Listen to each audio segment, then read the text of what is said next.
Hello बच्चों, क्या हाल चाल। एकदम बढ़िया। आज की क्लास में हम बात करने वाले हैं सीरीज एलसीआर सर्किट के बारे में। आई होप कि आपने जो कॉन्सेप्ट्स हैं एसी सर्किट के साथ कैपेसिटर, एसी सर्किट के साथ इंडक्टर, एसी सर्किट के साथ रजिस्टर, ये तीनों कॉन्सेप्ट्स आप कंप्लीट कर चुके हो। और आज की क्लास में हम कंटिन्यू करने वाले हैं लेक्चर के साथ। हमारा होगा एलसीआर सर्किट, ठीक है। हमारा है सीरीज एलसीआर सर्किट। हमारा आज की क्लास का टॉपिक है सीरीज एलसीआर सर्किट, ठीक है।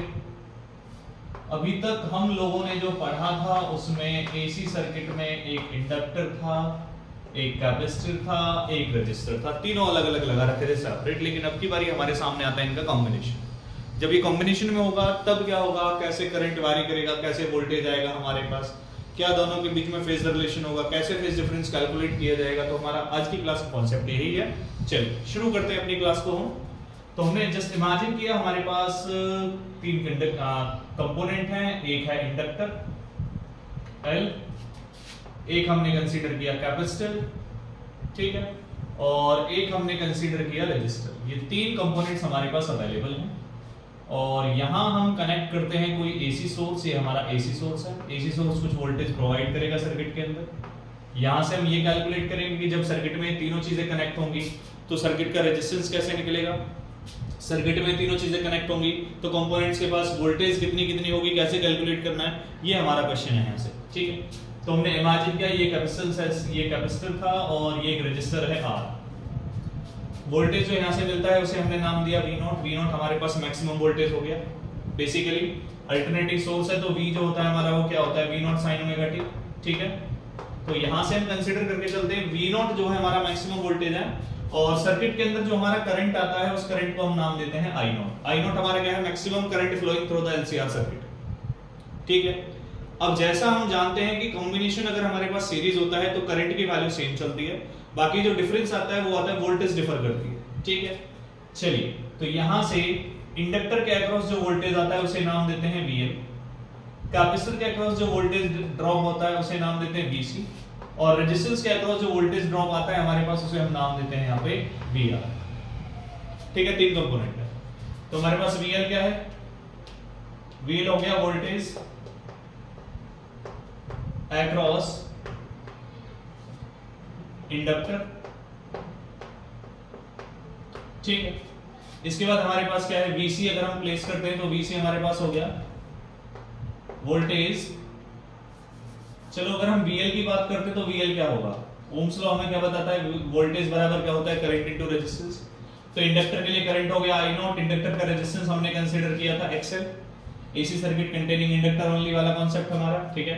सेम प्रोसीजर में आते हैं कैपेसिटर के पास। तो कैपेसिटर का वोल्टेज हमने इमेजिन किया यहाँ पे VC। तो VC हमारा हो गया वोल्टेज अक्रॉस कैपेसिटर, ठीक है। और ये हमारे पास बनता है VC इक्वल होगा हमारा I0 इंटू XC, ठीक है।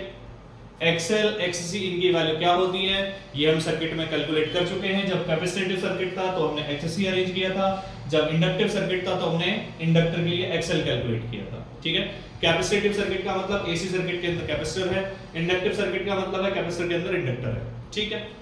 चलिए और अगर हम बात करते हैं VR के बारे में, VR हमारा क्या होगा, VR हमारा होगा वोल्टेज अक्रॉस रेजिस्टर, ठीक है। चलिए अरेंज करते हैं। तो यहां पर VR हमारे पास बनता है I0 इंटू R। ये वोल्टेजेस हो गए। और हम इसको जो करने वाले हैं on the basis of phasor diagram हम इसे एक्सप्लेन करने वाले हैं, ठीक है। फेजर डायग्राम की हेल्प से हम ये कॉन्सेप्ट कंप्लीट करना है हमें। तो फेजर डायग्राम क्या होता है, सबसे पहले फेजर डायग्राम के बारे में बात करते हैं। फेजर डायग्राम होता है हमारा रोटेटिंग वेक्टर्स को रिप्रेजेंट करने के लिए एक डायग्राम हम लोग प्लेस करते हैं। That diagram is known as phasor diagram, ठीक है। याद रखना फेजर डायग्राम हमारा क्या होता है, जो डायग्राम हम रोटेटिंग वेक्टर्स का रिप्रेजेंटेशन करने के लिए यूज करते हैं। अब यहाँ पे रोटेटिंग वेक्टर्स कौन कौन से, मींस वेरिएशन किस में आ रहा है। यहाँ पे देखो वोल्टेज हमारा चेंज होगा करंट की डायरेक्शन के हिसाब से, कैपेसिटेंस हमारा चेंज होगा। अगर मैं बात करूं वोल्टेज इंडक्टर का चेंज हो रहा है, वोल्टेज कैपेसिटर का चेंज होगा, ठीक है।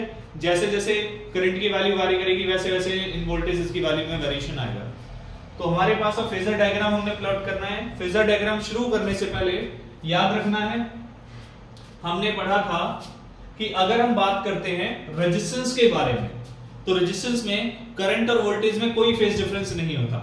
इट मींस रेजिस्टेंस के लिए फेज डिफरेंस क्या आता है हमारा, जीरो। तो हमने इमेजिन किया ये हमारी जो हॉरिजॉन्टल एक्सिस होगी, ये हमारे पास हो गया वोल्टेज अक्रॉस रेजिस्टर। ठीक है, अगर मैं बात करता हूं, अब याद रखना हम जो डायग्राम बनाने वाले, फेजर डायग्राम जो हमारा चलेगा ओनली वेक्टर्स के लिए, उस वोल्टेजेस के लिए चलेगा। ठीक है, अभी देखो दूसरा कंपोनेंट मेरे पास है कैपेसिटर और एक है इंडक्टर, ये दो कंपोनेंट और है। अब याद करो कि कौन से कंपोनेंट में वोल्टेज लीड करता है, कैपेसिटर में लीड करता है या इंडक्टर में लीड करता है। याद करने का तरीका आपको याद होगा, हमने डिस्कस किया था एक बार छोटा सा मेथड कि अगर हम बात करें यहां पर हमारे पास, जैसे हमने लिख दिया आईपीएल, आईपीएल का मतलब इंडक्टर में पोटेंशियल लीड करेगा, इंडक्टर में पोटेंशियल लीड करेगा। तो जो वोल्टेज है इंडक्टर का वो हमारा गया पॉजिटिव डायरेक्शन में, पॉजिटिव वाई एक्सिस की तरफ, इसको हमने इमेजिन किया, दैट इज हमारे पास वी है। ठीक है, क्योंकि यहां जो फेज डिफरेंस बनता है सर्किट में वो बनता है हमारा 90 डिग्री का, तो इसलिए हमने 90 डिग्री के बेसिस पर हम यूज कर रहे हैं इसका। और अब हमारे पास आता है कैपेसिटर। कैपेसिटर के अंदर क्या होता है, वोल्टेज जो है हमारा वो लैग्स बिहाइंड चलता है, डिक्रीज होता है, अपोज होता है। देन हमने यूज किया यहां पर it will be along negative Y axis. ठीक है, ये हो गया हमारा वीसी। अब देखो डियर, हमारे पास क्या हो रहा है, वीएल और वीसी दो वेक्टर हैं, दोनों एक दूसरे के अपोजिट डायरेक्शन में, और जब दो वेक्टर एक दूसरे के अपोजिट डायरेक्शन में होते हैं तो उनका रिजल्टेंट कैलकुलेट करने के लिए हम लोग क्या करते हैं, उनका सबट्रैक्शन कर देते हैं। ठीक है, when two vectors acting in opposite direction then their resultant will be calculated by the difference। ठीक है, तो इमेजिन किया यहां पर ये पोजीशन हमें मिलता है VL माइनस VC। याद रखना वेक्टर जब अपोजिट होंगे तो डिफरेंस करना है और ज्यादा वाले में से कम वाले को घटाना है। भाई ज्यादा कौन है, VL, क्योंकि पहले बताया जा रहा है कि आईपीएल इंडक्टर में पोटेंशियल लीड करता है, तो वोल्टेज ज्यादा है, तो वोल्टेज इंडक्टर का ज्यादा है, कैपेसिटर का कम है, इसलिए इंडक्टर के वोल्टेज में से कैपेसिटर का वोल्टेज हमने सबट्रैक्ट करना है। चलिए यहां से अगर हम इसमें इमेजिनेशन लेके आते हैं, ये हमारे पास आता है, इसको हमने नाम दिया ई नोट। ई नोट होगा हमारा इफेक्टिव वोल्टेज किसका, सर्किट का। यहां से ये हमने हिस्सा कंप्लीट किया, ये हमारे पास, ये हमारा है वी आर। ठीक है, चलिए शुरू करते हैं। अब हमारा काम है ई नॉट हमें कैलकुलेट करना है। ई नॉट कैलकुलेट करने के लिए हम लोग क्या करने वाले हैं, देखो अगर आप इसे ध्यान से देखो तो इसे नाम देते हैं O, ये हो गया P और इसको नाम दिया हमने Q। ठीक है, चलिए अब कैलकुलेट करना है हमें ई नॉट। ई नॉट कैलकुलेट करने के लिए क्या करना है, देखो आपको दिख रहा है OPQ, एक राइट एंगल ट्रायंगल, इसमें दो वेक्टर है मेरे पास, एक वेक्टर की डायरेक्शन ये है, एक वेक्टर की डायरेक्शन ये है। तो ट्रायंगल ऑफ वेक्टर एडिशन हमसे क्या कहता है, ट्रायंगल ऑफ वेक्टर एडिशन कहता है इसका स्क्वायर जो होगा बराबर होगा किसके, इसका स्क्वायर प्लस इसका स्क्वायर और इन दोनों के बीच का एंगल। या तो आप इसमें ट्रायंगल ऑफ वेक्टर एडिशन लगाओ या फिर आप सीधा अप्लाई कर सकते हो पाइथागोरस थ्योरम। पाइथागोरस थ्योरम के अकॉर्डिंग क्या बनता है, देखो आपके पास इन ट्रायंगल, कौन सा ट्रायंगल है, OPQ। अगर आप OPQ ट्रायंगल देखते हो तो आपको मिलता है OQ का स्क्वायर बराबर होगा किसके, आप यहां से प्लेस कर सकते हो OP का स्क्वायर प्लस किसके, PQ का स्क्वायर। ठीक है, चलिए अगर OQ को हम देखते हैं तो OQ हमारा हो गया ई नॉट, हमने इसे प्लेस किया ई नॉट स्क्वायर, और OP हमारा कितना है, OP हमारे पास है VR, तो हमने इसे लिखा VR का स्क्वायर प्लस ये हमारे पास क्या है दूसरा, ये हमारे पास बच रहा है VL माइनस VC का होल स्क्वायर। ठीक है, इट मींस ई नॉट हमारे पास क्या आता है, ई नॉट आता है रूट ओवर VR का square plus VL minus VC का होल स्क्वायर। ठीक है, ये बनता है फॉर्मूला। अब यहां से एक बात थोड़ी सी याद रखनी, कई बार हमारे सामने अक्सर एग्जाम में क्वेश्चन बन जाता है कि यहाँ कुछ वोल्टेज दी जाती है और फिर पूछा जाता है भाई यहाँ जो वोल्टेजेस हैं, यहाँ अप्लाइड वोल्टेज जो होगी वो वोल्टेज क्या इनके पास जाएगी। कहने का मतलब ये है कि जितनी वोल्टेज VL, VC और VR की होगी, क्वेश्चन अक्सर हमारे सामने कभी बन जाता है एग्जाम में कि मान लेते हैं हमने V वोल्टेज अप्लाई किया है, तो क्या ये वोल्टेज हमारे पास VL plus VC plus VR होगी। ठीक है, ये वोल्टेज बिल्कुल नहीं होगी। क्यों, क्योंकि हमारे पास जो वोल्टेज होगी हम कैसे कैलकुलेट करेंगे, वेक्टर्स हमसे कैलकुलेट करना है। पहली बात ये याद रखना, वोल्टेज कैलकुलेट करने के लिए वेक्टर्स हम अप्लाई करने वाले हैं। चलिए यहां से हमने प्लेस किया, this is E naught, then value place करो 1 बाय 1। VR क्या है हमारा, I naught into R, I naught R लिख दिया इसे, आगे क्या प्लस का साइन, VL की जगह क्या लिखते हैं, I naught into XL minus I naught into XC। ठीक है, ये बना हमारे पास, और इसका स्क्वायर है, स्क्वायर कर दिया। अभी देखो ब्रैकेट के अंदर यानी यहां से हमारे पास क्या है, आई नॉट स्क्वायर कॉमन मिलता है। आई नॉट स्क्वायर जैसे हम कॉमन निकालते हैं देन ई नॉट बराबर होगा हमारा किसके, यहां से हमने आई नॉट बाहर निकला रूट के अंदर से, देन अंदर क्या बचेगा, यहां पे बचा R square plus XL minus XC whole square. ठीक है, ये बनता है। और यहां से हम इमेजिन करते हैं कि हमारे पास E naught by I naught arrange किया, then it will be equal किसके होगा, R square plus XL minus XC whole square. ठीक है, ओवर रूट, ये बनता है रिजल्ट। और यहां से इमेजिन करते हैं let E naught by I naught it will be equal to Z. अब जेड क्या होता है, जेड का मतलब होता है यहाँ पे इंपीडेंस। ध्यान रखना जेड जो होता है हमारा, ये होता है हमारा इंपीडेंस। ठीक है, अब ये इंपीडेंस क्या होता है, इंपीडेंस बेसिकली होता है हमारा सीरीज एलसीआर सर्किट का इफेक्टिव रेजिस्टेंस। ठीक है, तो हम लिखते हैं यहां पर नेट और effective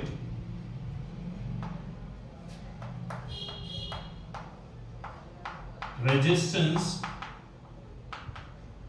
of series LCR circuit. ठीक है, अब सीरीज एलसीआर सर्किट का इफेक्टिव रेजिस्टेंस जो उसे हमने नाम दिया यहां पे इंपीडेंस जेड। ठीक है, चलिए, और इसके लिए याद रखना इंपीडेंस की जो यूनिट होती है वो रेजिस्टेंस की यूनिट होती है, मतलब ओ। देन हम यहां से कैलकुलेट करते हैं, जेड बराबर हमारा क्या बनता है, root over R square plus XL minus XC whole square. ठीक है, ये बनता है हमारा सीरीज एलसीआर सर्किट का इंपीडेंस। इंपीडेंस कैलकुलेट करना है या फिर सीरीज एलसीआर सर्किट का रेजिस्टेंस कैलकुलेट करना है, इस फॉर्मूले से कैलकुलेट होगा। ठीक है, चलिए फटाफट नोट डाउन कीजिए, फिर हमें अभी एक छोटा सा पॉइंट्स और प्लेस करना है इसमें, और आफ्टर दैट हम इसके न्यूमेरिकल्स के बारे में डिस्कस करने वाले हैं। जल्दी फटाफट नोट डाउन कीजिए।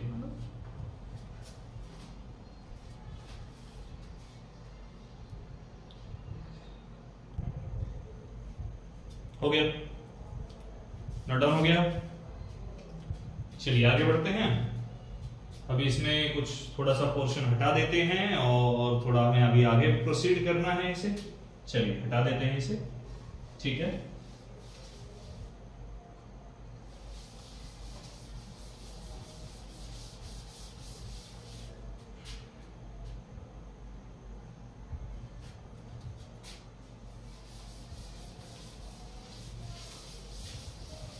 याद रखना एलसीआर सर्किट में इंपीडेंस कैसे कैलकुलेट करना है। ठीक है, बाकी अभी कुछ क्वेश्चंस हम लोग करेंगे, न्यूमेरिकल्स देखेंगे, वहां से और क्लियर हो जाएगा। अब यहां से हमारे सामने कैलकुलेट करना होता है डायरेक्शन क्या होगी, मतलब ये जो एंगल जाएगा, फेज डिफरेंस चलेगा करंट और वोल्टेज के बीच का, ये क्या होगा क्या नहीं होगा, कैसे कैलकुलेट करना है। देन यहां से हम निकालते हैं फेज डिफरेंस। ठीक है, फेज डिफरेंस, फेज डिफरेंस किसका निकालना है हमें, फेज डिफरेंस निकालना वही करंट और वोल्टेज का। ठीक है, करंट और वोल्टेज में कितना फेज डिफरेंस होगा, कैसे कैलकुलेट किया जाएगा, करंट लीड कर रहा है, लैग बिहाइंड जा रहा है, ये कैसे पता चलेगा, तो इसके लिए हमारी कहानी है। तो हम कैलकुलेट करते हैं यहां से फेज डिफरेंस। ठीक है, चलिए अरेंज करते हैं। भाई फेज डिफरेंस के लिए हमारे पास रिजल्टेंट जो वोल्टेज चल रहा है वो हमारे पास कंटेन कर रहा है एंगल फाई। तो यहां से बेसिकली हम tan फाई बनाते हैं। tan phi is equal to क्या होगा हमारा, tan फाई होता है, tan क्या होता है हमारा, v vertical axis, y axis divide by x axis. या तो इस तरीके से याद रख लो, या फिर आप सीधा यहां से अगर टेंजेंट बनाने जाओगे तो टेंजेंट आपका क्या बनेगा, यहां से ये हमारा बना pq डिवाइड बाय op। ठीक है, चलिए तो tan फाई बराबर क्या बनता है हमारा, tan फाई बनता है VL minus VC divide by VR, या फिर हम लिख सकते हैं XL minus XC divide by R। ठीक है, ये फॉर्मूला होगा हमारा फेज डिफरेंस कैलकुलेट करने का। जो फाई है वो हम इस तरीके से कैलकुलेट करते हैं।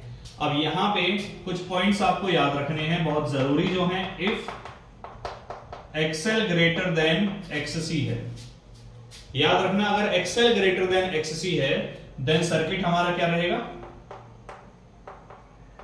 Circuit will be inductive. ठीक है, सर्किट जो होगा हमारा क्या रहेगा, इंडक्टिव रहेगा। और जब सर्किट इंडक्टिव होता है तो इंडक्टिव सर्किट में क्या होता है, पोटेंशियल लीड करता है। तो यहां पर हम कहते हैं voltage lead with I by a phase angle. कितना है phase angle, phase angle of five. ठीक है, अगर आपके पास if XL less than XC है, अगर XC बढ़ा है तो सर्किट हमारा होगा कैपेसिटिव। ठीक है, सर्किट विल बी कैपेसिटिव। ठीक है, और कैपेसिटर के केस में क्या होता है, कैपेसिटर के केस में हमारा करंट लीड करता है। देन हम यहां पर प्लेस करते हैं I leads with V by a phase angle of five. ठीक है, जो करंट है हमारा आपकी बारी क्या करने वाला है, वो फाइव फेज एंगल से लीड करेगा। कब, अगर सर्किट हमारा कैपेसिटिव है। इंडक्टिव है तो याद रखना वोल्टेज लीड करेगा, करंट लैग बिहाइंड जाएगा। ये याद रखना, ये यहां से हमें पता चलता है। कई बार एग्जाम में ना मेंस में क्वेश्चन आ जाता है, मेंस में क्वेश्चन आया भाई कोई कंपोनेंट लगा रखा है, करंट लीड कर रहा है, ठीक है, बताओ सर्किट कैसा है। सर्किट कैसा होगा हमारा, कैपेसिटिव होगा या इंडक्टिव होगा, इस तरह से क्वेश्चन हमारे सामने अरेंज होता है। बात करेंगे ऐसे क्वेश्चन के बारे में भी हम लोग। अभी थोड़ा ये कंप्लीट करते हैं पहले, फिर उसके बाद हम बात करेंगे मेंस के क्वेश्चंस के बारे में भी। ठीक है, चलिए रफ कर दें इसे। चलिए नोट डाउन कीजिए, पहले रफ करना है तो चलो। हाँ, एक चीज और इसमें बता देता हूं मैं साथ साथ, उसका नाम है हमारा पावर फैक्टर। ठीक है, पावर फैक्टर क्या होगा, पावर फैक्टर, और देख लो एग्जाम में कई बार पावर फैक्टर कैलकुलेट करने के लिए आ जाता है हमारे सामने। तो पावर फैक्टर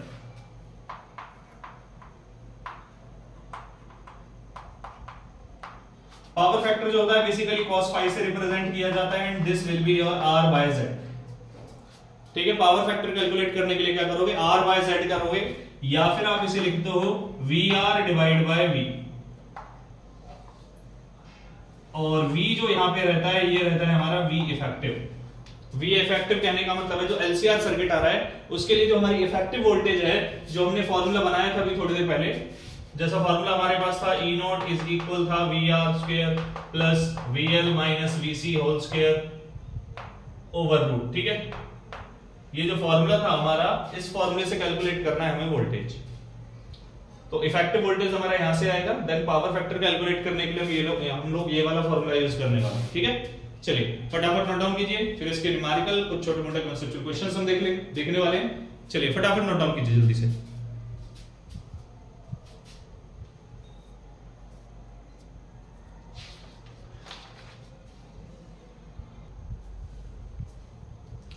हो गया, चलो रफ करते हैं और अब बनाते हैं हम क्वेश्चंस इसके। ठीक है, न्यूमेरिकल क्या बनेंगे, न्यूमेरिकल बनाते हैं पहले, फिर बाद में बात करते हैं आगे। याद रखना ये क्वेश्चन, ये कॉन्सेप्ट बहुत जरूरी है और यहां से अक्सर एग्जाम न्यूमेरिकल बनाता है।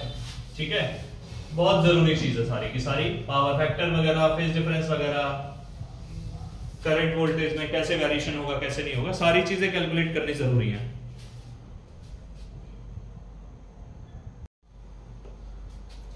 चलिए हमारे सामने एक न्यूमेरिकल है, LCR सर्किट का बनाते हैं। कह रहे हैं resistor of 50 ohm, inductor of 20 by pi henry, a capacitor of 5 by pi microfarad are connected in series to an AC voltage source of 230 volt and 50 hertz frequency। ठीक है, कहता है find out the value of Z निकालना है। After that कह रहा है RMS value बतानी है करंट की, फिर कह रहा है RMS value of voltage across L, R और C, मतलब VL, VC और VR, ये सब क्या बताना है, RMS में बताना है। और इसका लास्ट जो पार्ट है वो कह रहा है also find out the phase difference between current end voltage. चलिए बनाते हैं, देखते हैं क्या बनती कहानी। तो शुरुआत करते हैं आंसर की। सबसे पहले क्या करना है, हमें Z के बारे में बात करनी है। क्वेश्चन में बोला है find out the value of impedance. Impedance का फार्मूला क्या था, इंपेडेंस का फार्मूला था हमारा root over R square plus XL minus XC का होल स्क्वायर। ठीक है, यही था फार्मूला हमारा Z का। तो यहां से अगर हम बात करते हैं क्वेश्चन में, देखो R हमें गिवन है, R हमारे पास कितना है 50 है, लिख दिया। L के बारे में अगर बात करते हैं, L हमारे पास क्या है 20 बाय पाई हेनरी है, लेकिन हमें किसकी जरूरत है, XL की जरूरत है। चलो XL भी बनाएंगे अभी। तो एक्सएल क्या बनता है हमारा, एक्सएल बना ओमेगा एल। ओमेगा क्या होता है 2 pi into frequency multiply L, ठीक है। तो एक्सएल कितना बना, ओमेगा हो गया 2 पाई एज इट इज, और फ्रीक्वेंसी कितना है हमारे पास, फ्रीक्वेंसी है 50 हर्ट्ज। देन एल की वैल्यू क्या है 20 बाय पाई, पाई से पाई कैंसिल आउट हुआ, 50 दूनी 100, ये बना हमारा टोटल 2000, ठीक है। अब क्या करना है, ऐसे ही एक्ससी के बारे में बात करनी, मतलब पहले सी कितना है, कैपेसिटेंस हमें दे रखा है 5 by pi into 10 to power -6 5, ठीक है। एक्ससी निकालना है तो एक्ससी होता है हमारा 1 बाय ओमेगा सी। देन कितना बनाओगे 1 by 2 pi F into C, ठीक है। तो आंसर क्या बना 1 by 2 pi as it is, और उसके बाद एफ हमारा हो गया 50, और सी हमारे पास अवेलेबल है कितना 5 बाय पाई, और 10 की पावर हो गया 6 ऊपर शिफ्ट हो गया, ठीक है। देखो पाई से पाई कैंसिल आउट हुआ, यहां से सॉल्व करने पर जो आंसर हमें मिलता है वो आता है हमारे पास 2000 ओम। तो अभी क्या है हमारे पास, देखो हमारे पास आ रहा है एक्सएल और एक्ससी दोनों बराबर आ रहे हैं। देन क्या करना है, जेड निकाल दो सीधा। जेड क्या बनता है हमारा, जेड था हमारे पास R square root over R square. R कितना है हमारा, आर हमें गिवन है 50, देन 50 का स्क्वायर करना है, 50 स्क्वायर हो गया, प्लस आगे कह रहा है एक्सएल माइनस एक्ससी। एक्सएल की वैल्यू कितनी है 2000, एक्ससी की वैल्यू कितनी है, ये भी 2000 है, स्क्वायर किया, आंसर फाइनली हमें क्या मिलता है, z बराबर हो गया हमारा कितना 50 ओम। पहला आंसर हमारा कंप्लीट हो चुका है, ठीक है। फर्स्ट आंसर हमारा कंप्लीट हुआ, find out the value of z। z हमारा कितना है 50 ओम। अब उसने कहा है आगे आरएमएस वैल्यू ऑफ करंट बताना है। भाई करंट निकालने का रास्ता क्या होता है, एज हम एक बात अच्छे से जानते हैं, क्या जानते हैं, Vrms बराबर होगा किसके, Irms इंटू z के। अब हमें Vrms गिवन है या नहीं है, देखो हम जानते हैं, ये मैंने आपको पहले भी बताया था कि जो हमें वोल्टेज गिवन होती है या तो वो इफेक्टिव होती है या वर्चुअल होती है या फिर आरएमएस होती है। अगर वो मैक्सिमम वैल्यू ऑफ वोल्टेज है या पीक वैल्यू ऑफ वोल्टेज है तो वो मेंशन करेगा, और अगर मेंशन नहीं करता है देन जो वोल्टेज हमें गिवन होती है दैट इज आरएमएस। तो 230 यहां पे क्या है, आरएमएस वोल्टेज है, ध्यान रखना। तो आई आरएमएस हमारा कितना बना, आई आरएमएस हो गया हमारे पास Vrms डिवाइड बाय z। तो Vrms कितना है 230 और z कितना है 5। देन आंसर कितना मिला हमें 50। ये सॉल्व करने के बाद आंसर हमारे पास आता है 4.6 एंपियर। तो जो करंट हमारा क्या आ चुका है 4.6 एंपियर आ चुका है, ठीक है। ये क्या है Irms। अभी उसने आगे क्या पूछा है, देखो आगे वो कह रहा है find out the value of RMS voltage across R, L और सी। चलिए थर्ड पॉइंट के बारे में बात करते हैं। थर्ड पॉइंट में निकालना है वी आर क्या आरएमएस, ठीक है। क्या बनेगा formula, Irms into are.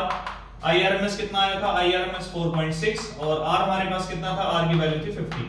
Then answer solve किया, हमारे पास कितना है, ये रिजल्ट आता है 230 वोल्ट। तो voltage across resistor RMS value कितनी मिलती है उसकी 230 वोल्ट। अभी क्या करना है, चलो VL इंडक्टर के लिए निकालते हैं आरएमएस।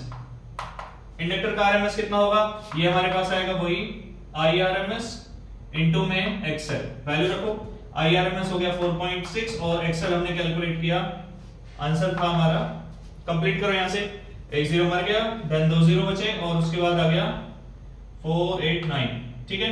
ये आता है हमारा 9600 वोल्ट। ये आरएमएस वोल्टेज आती है किसकी, इंडक्टर की।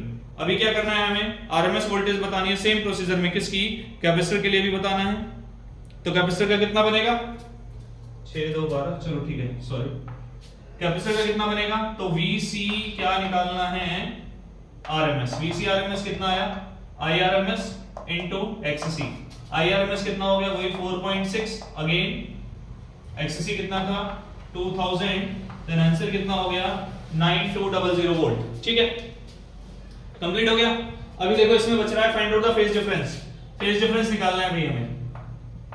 फेज डिफरेंस निकालने का रास्ता क्या था, फेज डिफरेंस निकालने का रास्ता था हमारा tan phi बराबर XL minus XC divide by R।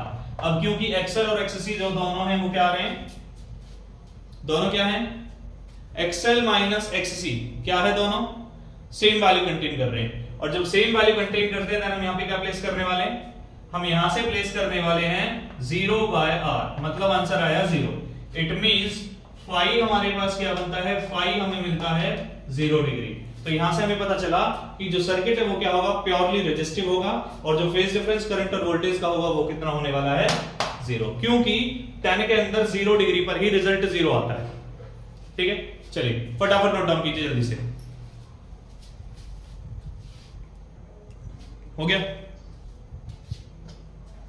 चलिए रफ करते हैं। देखो इतना याद रखना क्वेश्चंस को सॉल्व करने के लिए, एलसीआर सर्किट है, रेजिस्टेंस कैसे निकालना है, इंपीडेंस का फॉर्मूला था, आरएमएस वैल्यू कैसे अरेंज होती है, एक्सएल कैसे निकालना है, एक्ससी कैसे निकालना है, उसके बाद इंपीडेंस की हेल्प से हमने क्या किया, करंट निकाला यहां से, आफ्टर दैट फेज डिफरेंस। ठीक है, कंप्लीट हो गया। आप फेज डिफरेंस दूसरे तरीके से भी निकाल सकते थे यहां से, अगर आपका मन करता है तो।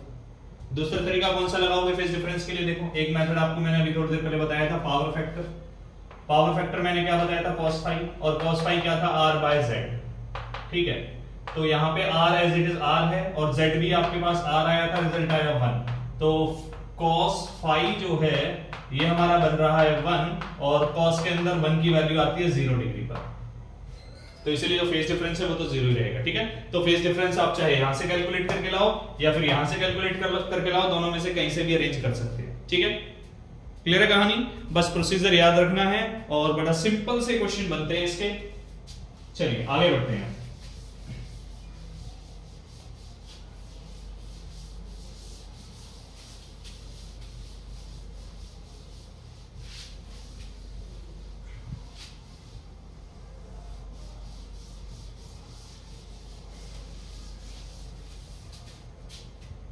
चलिए अगला क्वेश्चन हमारे पास है, again series LCR circuit combination है। ठीक है, देखते हैं अगला क्वेश्चन को।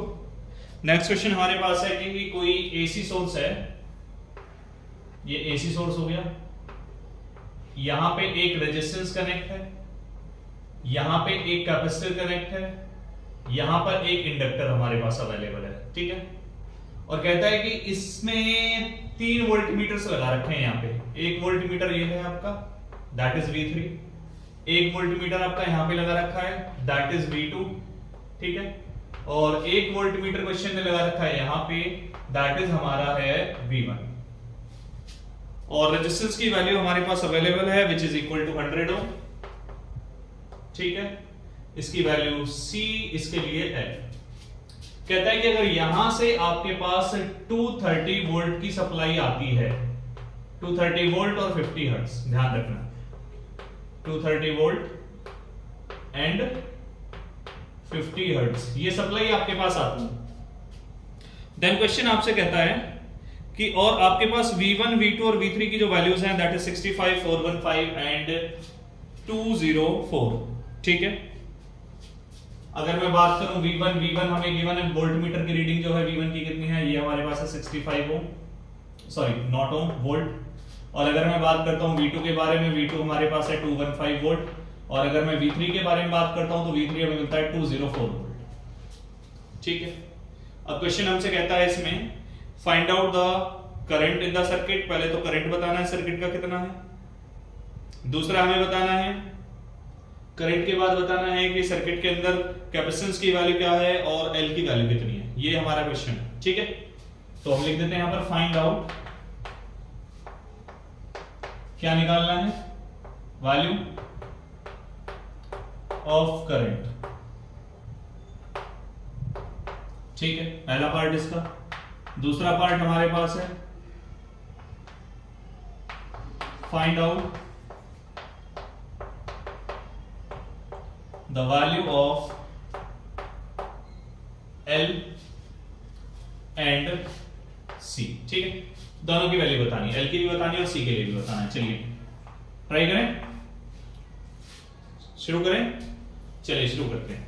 सबसे पहले हमने क्या करना है, सबसे पहले हम फर्स्ट पार्ट के बारे में बात करते हैं। फर्स्ट पार्ट का कहना है करंट बताना है। अब कॉम्बिनेशन कौन सा है, सीरीज कॉम्बिनेशन है। अब देखो यहां रेजिस्टेंस मेरे पास अवेलेबल है, करंट मुझे निकालना है, वोल्टेज मुझे दे रखा है। सीरीज कॉम्बिनेशन में जितना करंट 100 ओम के पास जाएगा उतना ही कैपेसिटर के पास जाने वाला, उतना ही इंडक्टर के पास जाने वाला है। तीनों के पास करंट सेम रहेगा। देन मैं लिखता हूं यहां पे V1 जो होगा it will be equal to किसके रहेगा, हमारा IRMS इनटू R। अब इतना याद रखना, जो वोल्टमीटर होता है हमारा, ये हमें RMS वैल्यू प्रोवाइड करके देगा। ठीक है, देन क्या करना है, हमें एवरेज वैल्यू नहीं देगा, ये हमें RMS वैल्यू प्रोवाइड करता है। आफ्टर दैट देखो V1 कितना है, V1 उसने कहा है 65, IRMS कैलकुलेट करना है, इनटू में R लिख दिया, R की वैल्यू उसने बोला है 100 ओम है। देन आंसर कितना मिला, IRMS जो है वो इक्वल हो गया किसके, 0.65 एम्पियर। First part complete. चलिए सेकंड पार्ट कह रहा है भी L और C बताओ। अभी देखो हमें करंट मिल चुका है, अगर हमें इंडक्टर ढूंढना है, सेल्फ इंडक्टेंस ढूंढना है, देन हम लिखते हैं यहाँ पर सेकंड पार्ट जो बनेगा, अगर हम बात करें देखो V3 हमारे पास अवेलेबल है, V3 की वैल्यू है 204, तो हमने प्लेस किया दिस इज योर 204 वोल्ट, ठीक है। और V3 हमारा किसके बराबर होगा, ये होगा IRMS इनटू में XL। तो XL हमारे पास कितना होता है, IRMS इनटू XL हो गया 2 पाई F इनटू L। अगर आपने L कैलकुलेट करना है देन आप लिखोगे V3 divide by IRMS into 2 pi F, ठीक है। प्लेस करो, V3 कितना आया, V3 था आपका 204 डिवाइड बाय IRMS आपने कैलकुलेट किया 0.65 इनटू 2 एज इट इज, पाई की वैल्यू हो गई आपकी 3.14। आफ्टर दैट क्या कह रहा है, आफ्टर दैट कहना है फ्रीक्वेंसी, फ्रीक्वेंसी कितनी है सोर्स की, सोर्स फ्रीक्वेंसी हमारे पास है 50 हर्ट्ज, ठीक है। यहां से सॉल्व करना है, आपके पास L की वैल्यू आएगी, सेल्फ इंडक्टेंस आपका कंप्लीट आ जाएगा। यहां से सेल्फ इंडक्टेंस के बाद हमें कैलकुलेट करना है यहां से क्या, सेल्फ इंडक्टेंस के बाद कैलकुलेट करना है कैपेसिटेंस। चलिए L आता है हमारा 1 हेनरी, ठीक है। अब क्या करना है, point number third, point number third क्या कहना है हमसे भाई, पॉइंट नंबर थर्ड का कहना है, क्या कहना है जरा देखो, पॉइंट नंबर थर्ड का कहना है हमसे कि हमें कैपेसिटेंस बताना है C कितना बनेगा हमारे पास, देखो जरा। तो अब क्या करना है, VC बराबर किसके होगा, IRMS into XC which is equal किसके रहेगा, IRMS into 1 by omega C।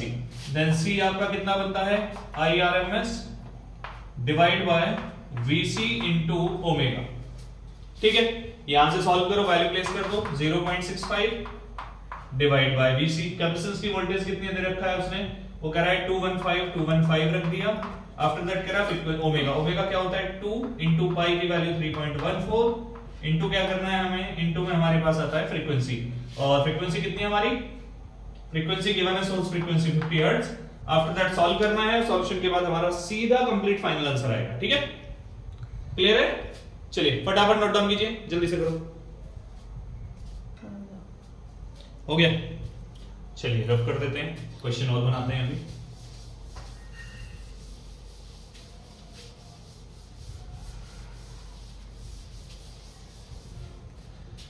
Question हमारे पास है कि एक कॉम्बिनेशन है हमारे पास LCR सर्किट का, एक रेजिस्टेंस है R, यहां पर एक इंडक्टर हमारे पास L और यहां पर एक कैपेसिटर हमारे पास C, ठीक है। कहता है अगर यहां एक वोल्टमीटर कनेक्ट है V2, ठीक है, वोल्टमीटर हमने यहां पे कनेक्ट कर रखा है, एक वोल्टमीटर हमारा यहां पे कनेक्ट है, ये V1 है, इसका कनेक्शन यहां है। और कहता है कि अगर आप कोई AC सोर्स यहां पे यूज करते हो, ठीक है, AC सोर्स जो सप्लाई देता है that is equal to 50 sin omega t, ये AC सोर्स की सप्लाई हो जाती है। और अब क्वेश्चन आपका कहता है कि इफ आपके पास V1 और V2 इनकी वैल्यूज को अगर हम लेके चलते हैं, कह रहा है कि अगर वोल्टमीटर V1 जो है आपका 40 वोल्ट रीड करता है, देन आपने वोल्टमीटर V2 की वैल्यू बतानी है कितनी होगी कितनी नहीं होगी। चलिए एक मिनट, इफ V2 बराबर है 40 volt, find out the value of V1, ठीक है। करें शुरुआत, देखो V2 कहां पे कनेक्ट है, V2 लग रहा है कैपेसिटर के बीच, कैपेसिटर और इंडक्टर के पास में। तो कैपेसिटर और इंडक्टर के पास में जब वोल्टमीटर कनेक्ट है तो कैपेसिटर और इंडक्टर की वोल्टेज निकालने का रास्ता याद था, हमने क्या पढ़ा था, क्या पढ़ा था, अगर हम बात करते हैं तो V2 जो है वो हमारा बना VL माइनस VC, ये हमें प्रोवाइड कर दिया जाता है कितना 40 वोल्ट। क्यों, क्योंकि अगर हम बात करें थोड़ा सा लास्ट उसमें कॉन्सेप्ट, अभी थोड़ी देर पहले हमने इंपेडेंस यानी वोल्टेज निकाली थी LCR सर्किट की, तो V बराबर था हमारा VR square plus VL minus VC का होल स्क्वायर। तो इमेजिन कर लेते हैं कि हमारे पास VR तो यहां पे हो गया V1, और ये हमारा क्या बनेगा VL minus VC, effective voltage calculate करना है, ठीक है, ध्यान रखना, सिंपल रास्ता अप्लाई करना है। देन हम क्या प्लेस करते हैं यहां पर, देन हम लिखते हैं दिस इंप्लाइज VRMS बराबर किसके होता है, VRMS इक्वल किसके होगा, रूट ओवर V1 का स्क्वायर प्लस V2 का स्क्वायर, ठीक है। तो V1 VRMS अगर हम बात करते हैं तो VRMS देखो V नॉट हमारे पास अवेलेबल है 50√2, तो VRMS कितना होता है? VRMS क्या होगा भाई? VRMS होता है हमारा V नॉट बाय √2, ठीक है। तो आंसर सॉल्व किया तो बना 50। इतना कंप्लीट करने के बाद क्या करना है? वैल्यू प्लेस करो। वैल्यू प्लेस करोगे तो कितना बना आपका? VRMS हो गया 50 बराबर रूट ओवर V1 कितना है? V1 कैलकुलेट करना है, देन V1 का स्क्वायर रखा हमने। आफ्टर दैट हमें V2 निकालना है और V2 हमारे पास अवेलेबल है, V2 की वैल्यू 40, देन हमने रखा है यहाँ पे 40 का स्क्वायर। रीअरेंज करोगे तो ये कितना बना? 2500 बराबर V1 स्क्वायर प्लस 1600, ठीक है। तो V1 स्क्वायर इज इक्वल कितना मिलता है हमें? 900, देन V1 कितना मिला हमें? 30 वोल्ट। तो V1 की जो वैल्यू है वोल्टमीटर V1 जो रीड करने वाला है वो कितना रीड करेगा इस केस में? 30 वोल्ट की सप्लाई, ठीक है। क्लियर हो गया? चलिए फटाफट नोट डाउन कीजिए।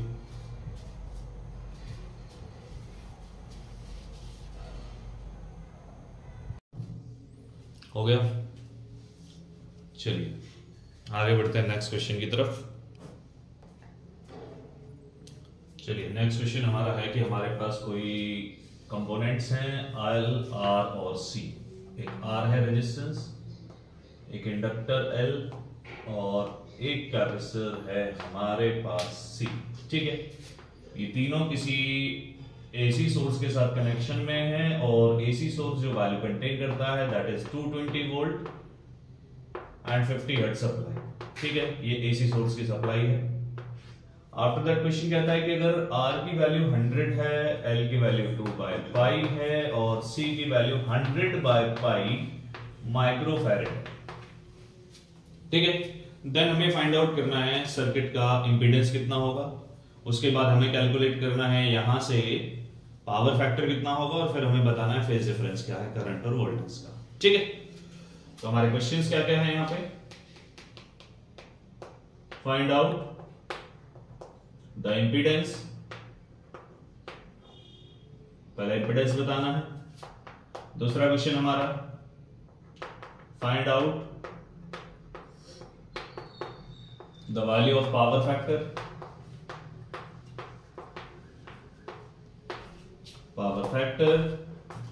और तीसरा जो आंसर है हमारा उसमें हमें बात करनी है इसमें phase difference between current end voltage, ठीक है। इनका हमें आंसर बताना है। चलिए बनाते हैं। तो सबसे पहले हम बात करते हैं, हमारे पास कंपोनेंट्स अवेलेबल हैं और हमें पूछा जा रहा है सबसे पहले इंपीडेंस का फार्मूला क्या था हमारा? इंपीडेंस था Z is equal R² plus XL minus XC whole square, ठीक है। ये था Z हमारे पास। तो R हमें सीधा सीधा गिवन है, L हमें अरेंज करना है और XC अरेंज करना है। देखो क्या बनता है। अगर हम बात करते हैं XL के बारे में, XL चलो 1 बाय 1 वैल्यू प्लेस करते हैं। पहले R हमारे पास है 100 ओम गिवन है, ठीक है। और अगर हम बात करते हैं फ्रीक्वेंसी ओमेगा के बारे में, XL हमारा होता है ओमेगा L, ठीक है। ओमेगा कितना है? ओमेगा होता है हमारा 2 pi into F multiply L की वैल्यू कितनी है हमारे पास? L हमारे पास है 2/π, ठीक है। 2 से 2 पाई से पाई कैंसिल आउट हुआ। आफ्टर दैट बनता है 4 टाइम्स ऑफ f, और f कितना है हमारे पास? फ्रीक्वेंसी हमारे पास है 50, देन 4 इंटू 50, आंसर सॉल्व किया ये हमें मिलता है 200 ओम, ठीक है। XL हमारा आ चुका है 200 ओम। आफ्टर दैट हमें कैलकुलेट करना है इसमें XC कितना बनेगा? XC हमारे पास होगा 1 बाय ओमेगा C, ठीक है। तो 1 एज इट इज, ओमेगा कितना होता है 2 pi f into C equal कितना बना हमारा 1 by 2 as it is, pi as it is, frequency की जगह 50 इंटू C। कैपेसिटेंस कितना है? कैपेसिटेंस हमारे पास है 100/π, ठीक है, 10 टू पावर -6। अरेंजमेंट करोगे सॉल्यूशन करने के बाद यहां से पाई मर गया, ठीक है। 104 ये बना 10 to power 6 by 10 to power 4 और फाइनली हम कहते हैं 100 ओम, ठीक है। XC आ चुका है। अभी फाइंड करना है इंपीडेंस क्या था हमारा? वैल्यू प्लेस कर दो। Z इज इक्वल कितना बनेगा?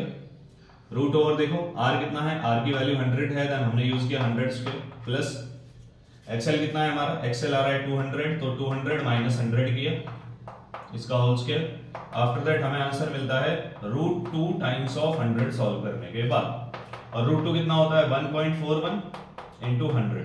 देन फाइनली यहां से हम कहते हैं z इज इक्वल कितना है हमारा 40,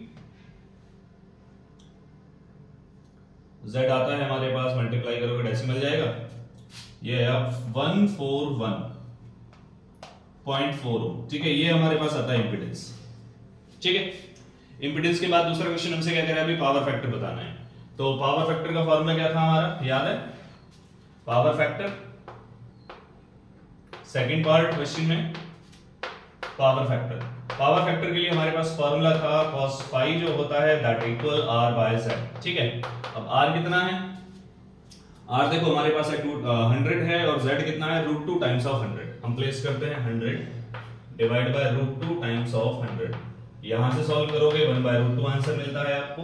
देन phi जो होगा it will B cos inverse of 1/√2, और cos के अंदर 1/√2 कब आता है हमारा 45 डिग्री पर, देन हमें phi मिलता है 45।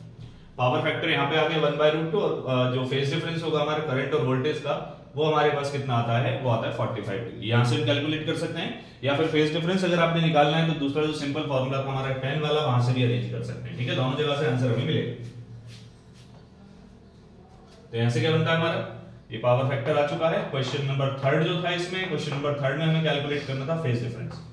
तो फेज डिफरेंस के लिए हमें क्या करना है, फेज डिफरेंस के दो रास्ते हैं, अभी बात की थी मैंने। या तो हम पावर फैक्टर cos phi से अरेंज करें, cos phi 1/√2 है, तो phi हमें कितना मिलेगा यहाँ से 45 डिग्री।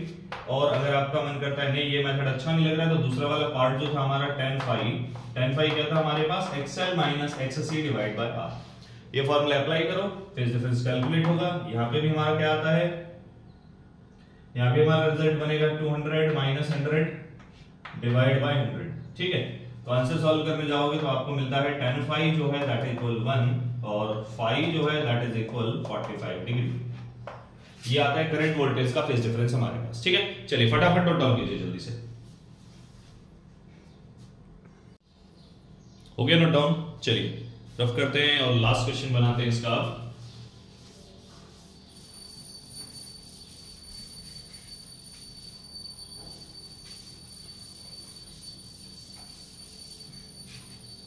की बारी स्टेटमेंट में थोड़ा सा वेरिएशन है हमारे पास। यहां हमें ये चेकआउट करना है, पहले तो सर्किट का इंपीडेंस बताना है कितना होगा इस क्वेश्चन में, और यहां हमें ये भी बताना है कि इस करंट जो है वो लीड कर रहा है या लैग बिहाइंड जा रहा है। ठीक है, ये हमारा क्वेश्चन। हमारे पास क्वेश्चन में L की वैल्यू गिवन है 100, चलो 1000 मिली हेनरी। ठीक है, और वोल्टेज के बारे में बात करते हैं तो एसी वोल्टेज जो की बारी हमारे पास है V equal V0 sine 1000 t plus 5। ये हमारे पास फेज डिफरेंस आ रहा है। ठीक है, इसके बाद हमारे पास कह रहा है इसमें जो वैल्यू है कैपेसिटेंस की, अगर हम वैल्यू लेते हैं दैट इज 2 माइक्रोफैरड। ठीक है, और रेजिस्टेंस की वैल्यू अगर हम देखते हैं दैट इज हमारे पास 400 ओम। यहां हम थोड़ा सा करेक्शन कर लेते हैं, 100 मिली हेनरी हमारे पास अवेलेबल है। क्या है 100 मिली हेनरी हमारा, 100 मिली हेनरी हमारा है inductor self inductance V equal V0 sign omega t हमारे पास, सॉरी साइन ओमेगा t कह रहा हूं, V equal V0 sine 1000 t जो है दैट इज हमारा 5। ठीक है, अब इसमें हमारा जो क्वेश्चन है इसमें पहले तो हमें फाइंड करना है इंपीडेंस। पहला पार्ट हमारा इंपीडेंस। ठीक है, इंपीडेंस निकालना है। दूसरा जो पार्ट है हमारा फाइंड आउट इंपीडेंस। दूसरे पार्ट में हमें बात करनी है फेज डिफरेंस बताना है,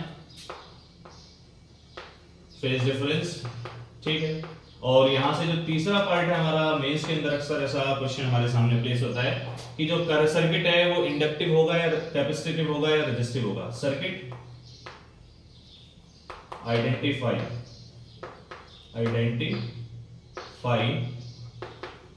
द सर्किट is capacitive,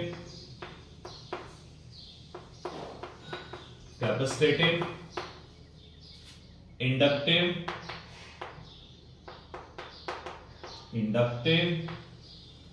और resistive।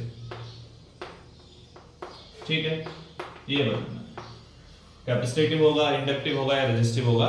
या फिर क्वेश्चन इसमें यहां से हमसे ये कह सकता है कि जो करंट है वो लीड करेगा या लैग बिहाइंड जाएगा। ठीक है, लास्ट पार्ट जो हमारा बनता है इसमें ये भी कह सकता है। और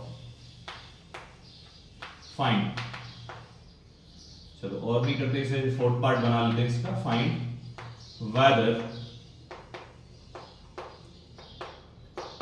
आई लीड्स और lag behind.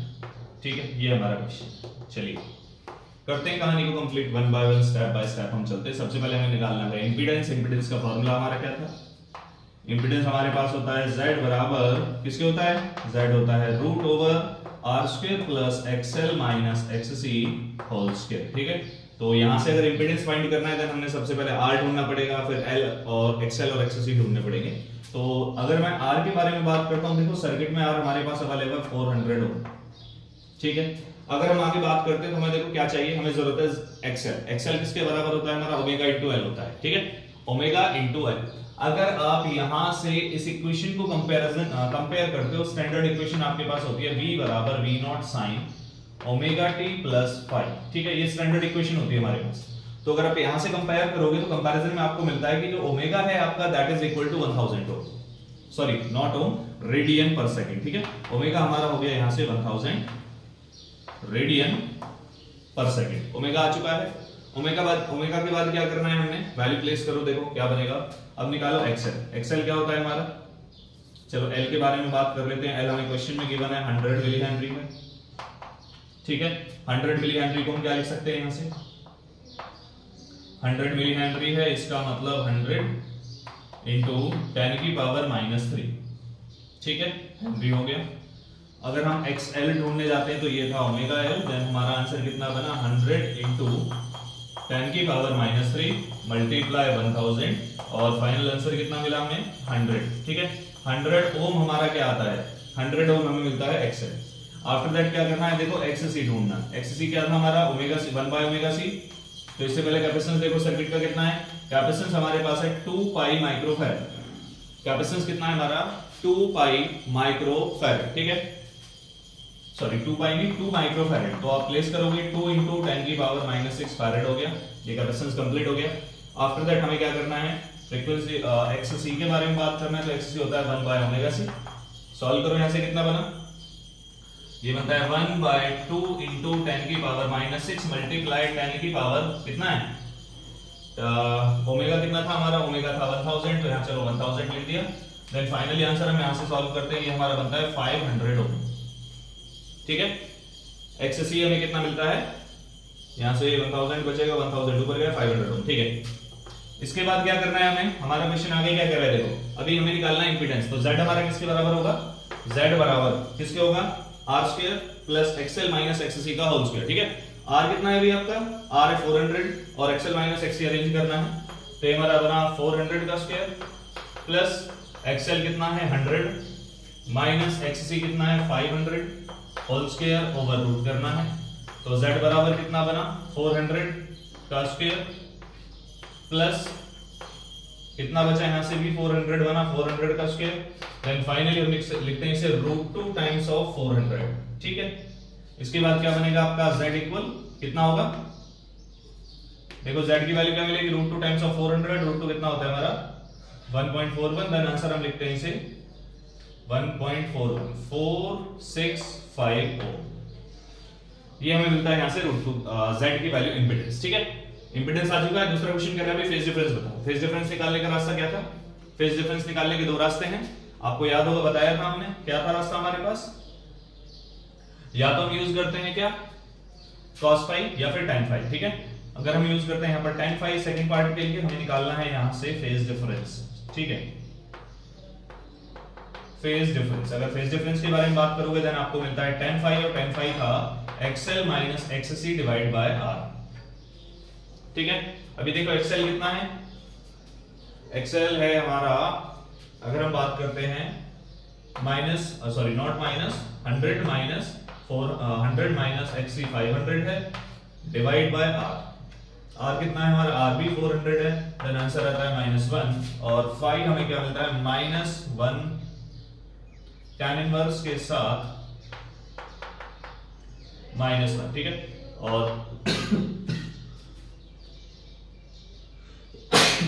Sorry for that, phi हमारे पास आता है माइनस का π/4, ठीक है। बेसिकली फेज डिफरेंस जो चल रहा है -π/4 जाएगा, फाई जो चलेगा वो नेगेटिव जाएगा। इसका कहने का मतलब है कि जो करंट है वो लीड करेगा हमारा, ठीक है। हमने लिया वोल्टेज जो है वो आगे जा रहा है, लेकिन हमारे पास क्या होगा, करंट जो है वो पीछे जाएगा।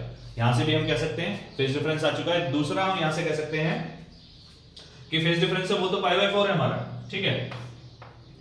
फेज डिफरेंस क्या हो गया हमारा, π/4। अब इतना आपको याद रखना है, मैंने आपको बताया था थोड़ी देर पहले लेक्चर के अंदर हमने बात की थी कि अगर एक्सएल बड़ा है एक्ससी से तो सर्किट जो है हमारा वो इंडक्टिव होता है, और अगर एक्सएल छोटा है एक्ससी से तो सर्किट जो है कैपेसिटिव होता है, ठीक है। अब इसने पूछा है identify the circuit is capacitive, inductive और रेजिस्टिव, ठीक है। तो फेज डिफरेंस तो आ रहा है, रेजिस्टिव में फेज डिफरेंस नहीं होना चाहिए था, फेज डिफरेंस यहां पे आ रहा है। इसका मतलब हमारे पास जो सर्किट मिला, सर्किट हमारा कौन सा हो गया, वो हो गया कैपेसिटिव सर्किट। क्यों? क्योंकि एक्सएल की वैल्यू ज्यादा है, ठीक है। एक्सएल हमारा क्या है, यहाँ पे एक्सएल हमने कैलकुलेट किया था 500 है, और एक्ससी हमने कैलकुलेट किया था 500 है, और एक्सएल हमारे पास कितना है, 100 है, ठीक है। तो इसके बेसिस पर हम ये कह सकते हैं जो सर्किट हमारा क्या होने वाला है, कैपेसिटिव है। अब इसने पूछा है भाई कि वेदर करंट लीड और lag behind.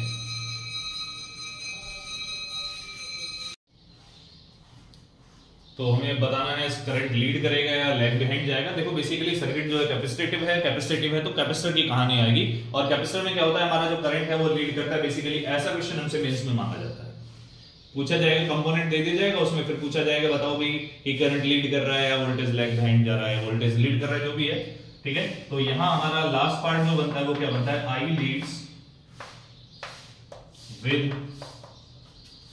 We by a phase angle, और फेज एंगल कितना है हमारे पास, फेज एंगल ऑफ 5, ठीक है।